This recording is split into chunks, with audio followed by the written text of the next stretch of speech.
Assalamu alaikum ya talib, bienvenue à toi cher étudiant, chère étudiante, dans une nouvelle vidéo dans laquelle nous allons tenter d'apprendre comment exprimer l'interdiction en langue arabe. Alors nous allons faire comme dans les vidéos précédentes avec al-jumla al-ismiya et ensuite al-jumla al-fi'liya. Débutons tout d'abord avec l'expression de l'interdiction ma'al-jumlati al-fi'liya, donc l'introduction de la phrase verbale. Regardez bien, première structure que l'on peut utiliser, yahrumu ala. Ensuite, présence du ism, an, qui sera considéré comme un nasib, et ensuite le mudari' mansoub. Regardez bien la phrase que vous avez en face de vous. Yahrumu ala al-muslim an yasriqa. Yahrumu ala al-muslim an yasriqa. Donc yahrumu ala, très bien, ism, le muslim qui est là. An, c'est le nasib. Yasriqa, c'est le verbe au mudari' mansoub. Il est interdit aux musulmans de voler.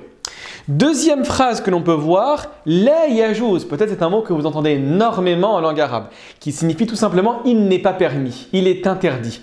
La yajouz, li, ensuite présence du ism, le an également et le mudari' mansoub. Regardez bien, la yajouz lil alimi an yaskuta amam al-haq. Vous avez vu ici que amam al-haq, c'est un zarf et un ism majrour qui est en plus, qui n'est pas obligatoire pour pouvoir donner davantage de consistance à la phrase. Ça me donnera en français, il est interdit aux savants de se taire devant la vérité.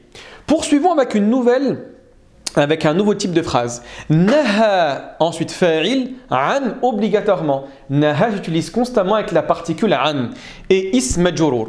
On va dire Naha Allahu anil khamr. Naha en langue arabe vient de la racine nahi. Nahi qui signifie l'interdiction. Donc Naha Allahu anil khamri, Allah a interdit le vin. Très bien. Encore une autre structure, tajannaba yatajannabu, fi'l maf'ul bihi. Tajannaba signifie mettre de côté, éviter, s'éloigner de. Donc l'idée d'interdiction est également ici. Regardez bien. Vous avez yatajannabu al-muslimu al-muharramati. Par exemple, ce qui est donné en français, le musulman s'éloigne des interdits. Ici, comprenez, il s'interdit la réalisation des interdits. Poursuivons avec une autre structure. Yumna'. Yumna', c'est le verbe mana'a yamna'u pour dire interdire. Mais là, nous l'avons mis sous la forme de la voix passive. Ce qu'on appelle en arabe al-mabni lil majhoul ou bien al-fi'l alladhi lam yusamma fa'iluhu. Deux manières de dire la voix passive en langue arabe. Donc yumna', ensuite na'ib al-fa'il, celui qui initialement doit prendre la place du fa'il. Gardez bien en tête qu'initialement c'est un maf'ul bihi qui prend la place du fa'il, un jar ou un zarf et un ism. Regardez bien. On va dire yumna'ul kalamu fil qism. Comprenez, parler est interdit en classe. Littéralement, la phrase se traduit comme cela. Il est interdit de parler en classe. Ou le fait de parler est interdit en classe, tout simplement. Très bien. Poursuivons, barakallahu fikum. La yanbaghi ala. Alors ici, c'est une manière d'interdire, mais de manière beaucoup plus douce et feutrée. Ala, ism, an et mudari' majrour. On va dire, par exemple, en langue arabe, la yanbaghi ala talib an yarish. En français, cela nous dit, il ne convient pas à l'étudiant de tricher. Donc comprenez l'interdiction, mais on va le dire avec l'idée de mettre en avant un euphémisme. Très bien. On poursuit, barakallahu fikum, ensuite harrama yuharrimu. Faites attention, harrama yuharrimu, c'est une interdiction qui rentre dans le domaine du religieux. C'est relativement rare de trouver ce terme dans le monde profane.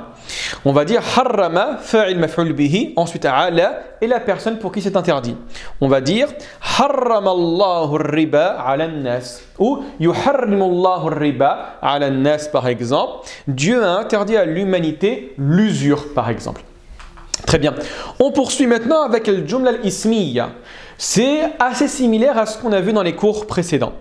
Vous allez retrouver le mubtada et le khabar constamment. Ensuite, ala ou li et un ism. Regardez bien, le khabar que nous allons utiliser ici est mamnoua pour dire interdit, une chose qui est interdite. On va dire tout simplement al-khuruj mamnou' ala al-talib. Al-khuruj mamnou' ala al-talib, à savoir sortir est interdit pour les étudiants. Littéralement, al-khuruj c'est la sortie. Le fait de sortir est interdit pour les étudiants.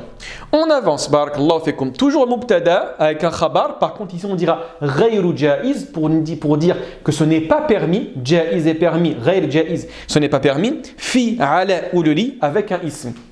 Regardez bien la phrase An-namima ghayru ja'iza fi dinina. Ici, ja'iza féminin parce que namima est féminin, faites attention. An-namima, c'est le fait de colporter des informations pour pouvoir semer la zizanie entre deux individus. Colporter est interdit dans notre religion.